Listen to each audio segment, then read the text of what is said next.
So to kind of dive a little bit into kind of our strategy, for a lot of you, you would have heard about us talk about capital coaching and community, and that's kind of like what we offer people like Richard, people like Flo, and that's where we feel that we can strategically really help the entire ecosystem of Christians who are committed to building businesses and helping to sustain the local church.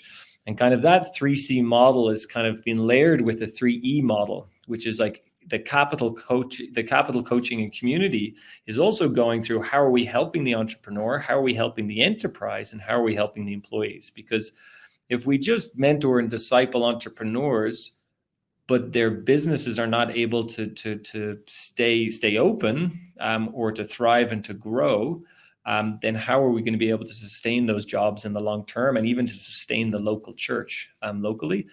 But then also, if their businesses are not able, if we disciple and mentor the entrepreneur and the businesses are succeeding and growing, but the employees are not flourishing, then we're also not accomplishing our mission and vision, because we want to see employees flourish. We want to see the people of the church thriving, and living an abundant life the way the Lord has promised us in John.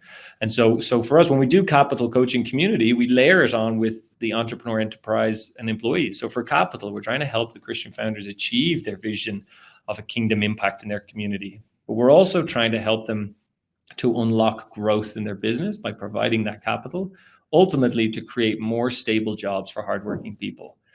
And then the coaching, we try to design and focus the coaching in a way that's developing and nurturing the founder, but also from the enterprise aspect, how are we building the processes and the procedures and the systems so that business continue to succeed and have cash in the bank to actually continue to grow.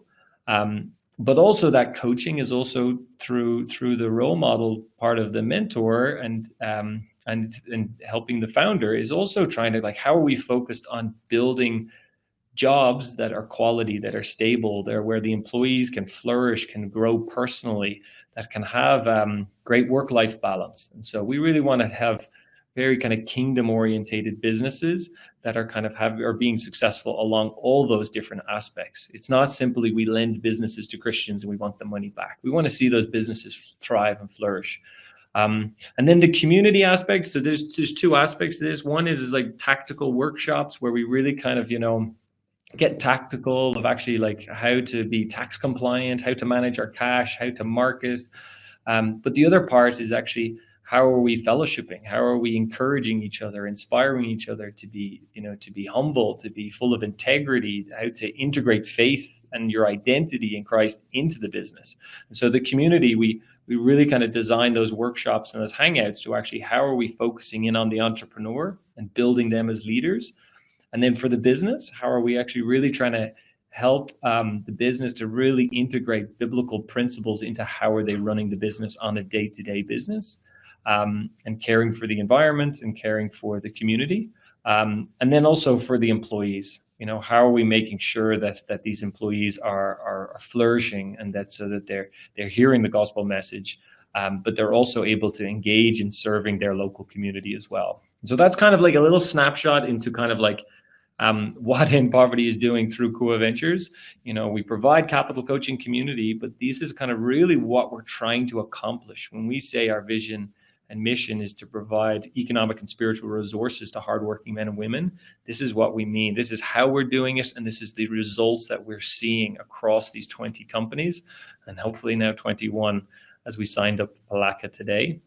And so if I kind of just like, that's kind of what our intended outcome is.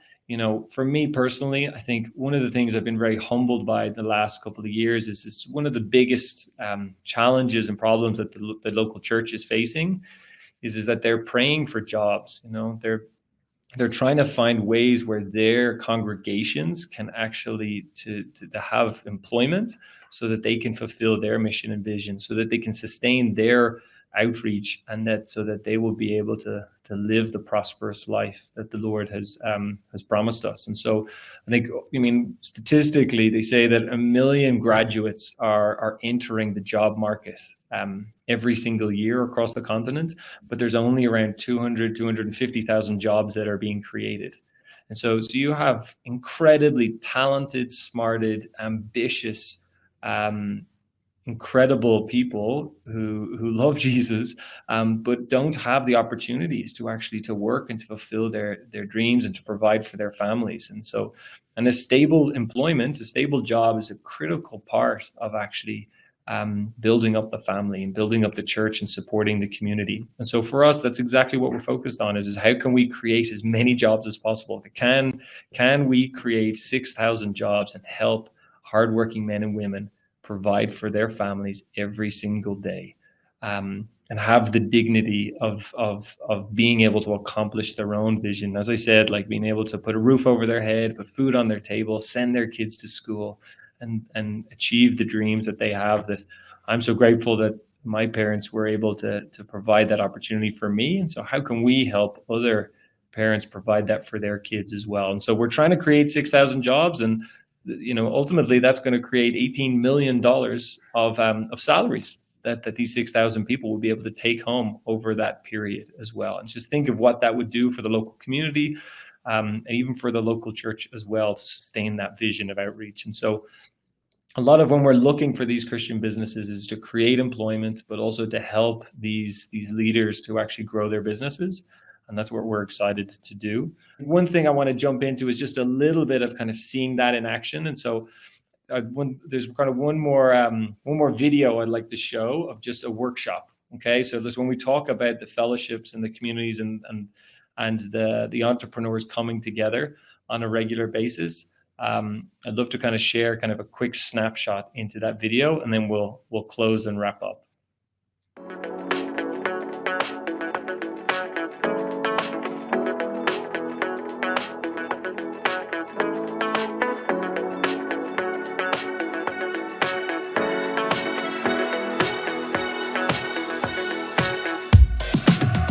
My name is Benson from Kijiji Groceries. Today we are attending the Core Venture event where we talk about capital, community and coaching. And today we're talking more of community, where we meet as entrepreneurs who are under the Core Ventures portfolio to just share ideas, to share challenges, to share opportunities. And today was one of those days where we talked about community. Let's talk about how we manage people, how we manage our businesses. And you've actually learned today that you don't manage a business. You don't lead a business, you lead people. I've really enjoyed the workshop. My key takeaways were, one, that we are stewards. We are God's stewards. Our biggest responsibility is to take the best care of the resources and the people and the opportunities that He has brought our way. And the second one was that it's impossible for companies to grow without people. So managing people, what they do, how they show up at work, and how they feel about work is very important. I think the key thing for me today, on a day that was all about people, was that despite the really broad differences in the different types of companies, that these are all people businesses. They're people businesses, and caring for people, encouraging people, learning to lead an organization of people is a universal challenge. And all of us have things to contribute on that topic, and all of us have things that we can learn. We listened to Leonard in the morning. This is the founder of Savo. And it was just so amazing how he was able to track his journey and the lessons that he's learned in each stage. So I circled big, know your story. The other was, what type of leader are you? Are you from boss to empowerment? And also just understanding the key elements of culture, which is what are the rules, the beliefs, and the behaviors of your team, and how are you emulating that as a leader? Because it's not just about do what I say, it's do what I do. Being an entrepreneur, you're at the top, and that can be very lonely. But part of why community is one of the 3 C's here at Kua Ventures is we need to help entrepreneurs not feel alone, and we help create that community and help them realize like a lot of the issues that they're facing in their businesses are some of the same issues that other entrepreneurs are facing and dealing with.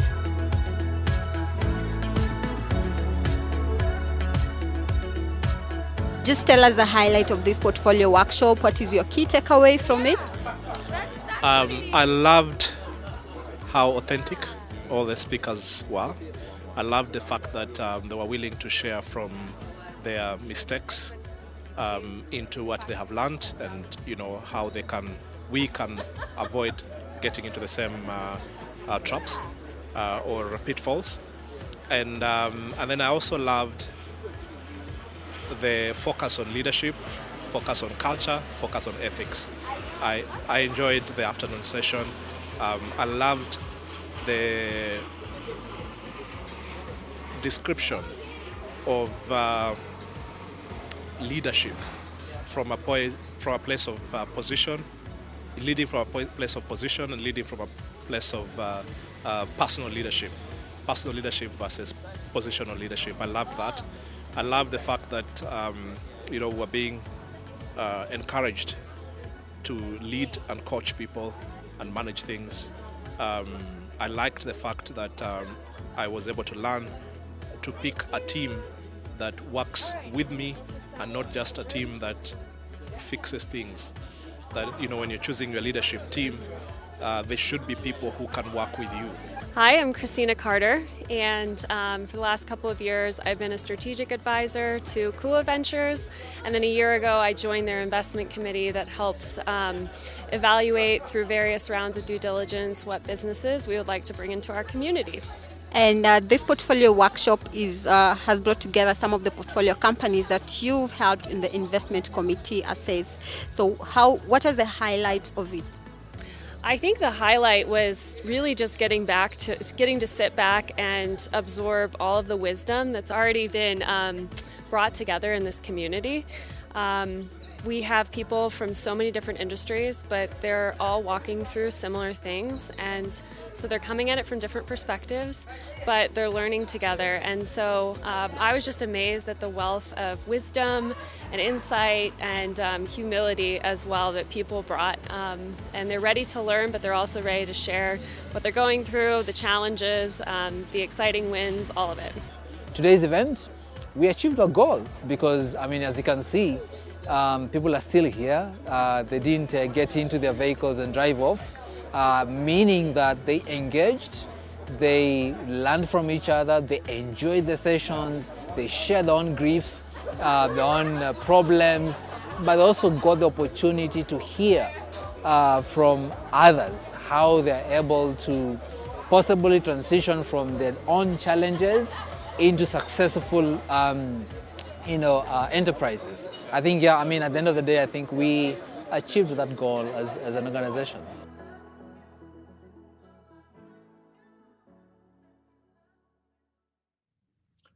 Great. So hopefully that gave you a snapshot into what the events are like, right? So that was our most recent one. Actually, no, that was one a couple of months ago, where exactly the 20 companies came together.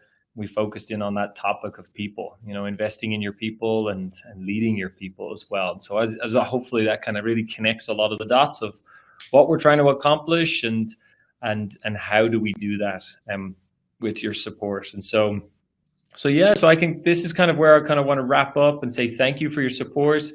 This next year, we're hoping to sign up another 4 businesses this month.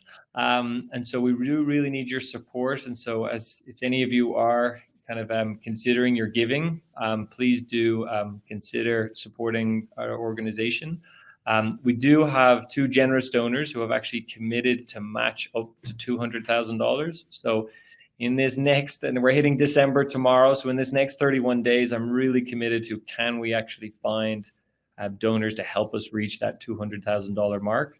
And so, especially having these 4 businesses that we're in the final stages of doing the assessment. And so we really need to be able to get that $200,000 to be able to provide the support that they need.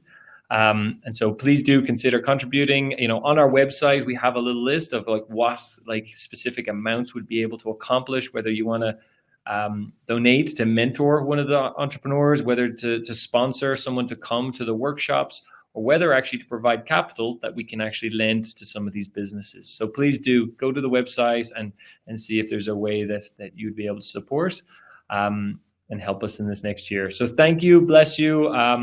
Thanks for taking the time, whatever time zone you are across the world. And we're just going to wrap up by saying Happy Thanksgiving.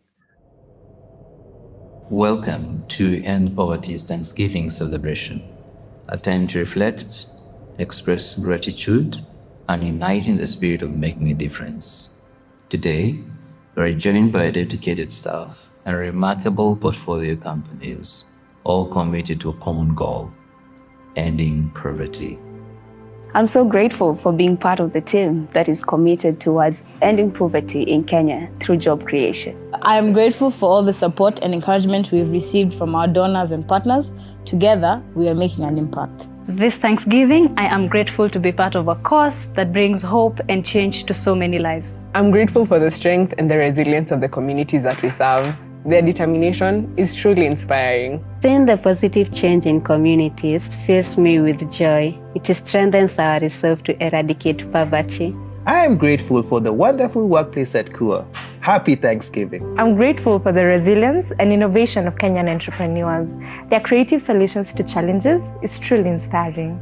This Thanksgiving, I'm grateful for the boundless compassion and empathy demonstrated by our partners and team, which drives our shared goal forward.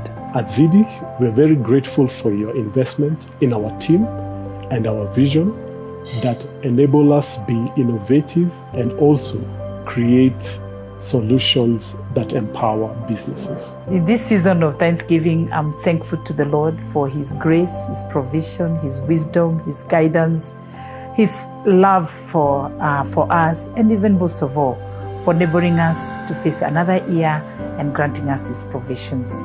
We thank the Lord for the jobs that we've done this year and the ones that He's about to give us, and even the ones we are doing right now. So I'm thankful to God for His faithfulness. In this season, I pray that the Lord may also grant you something to be grateful to Him about. Thank you for your incredible dedication and commitment. Your passion fuels our mission and inspires meaningful change. So happy Thanksgiving, and here's to our shared journey to end poverty one entrepreneur at a time. Asante sana. These messages of gratitude encapsulate the spirit of unity and purpose. We're honored to have such incredible support and dedication in our mission to end poverty. As we celebrate this gratitude season, let's unite our efforts to make a lasting impact for those who need our help the most. Join us in our mission to end poverty.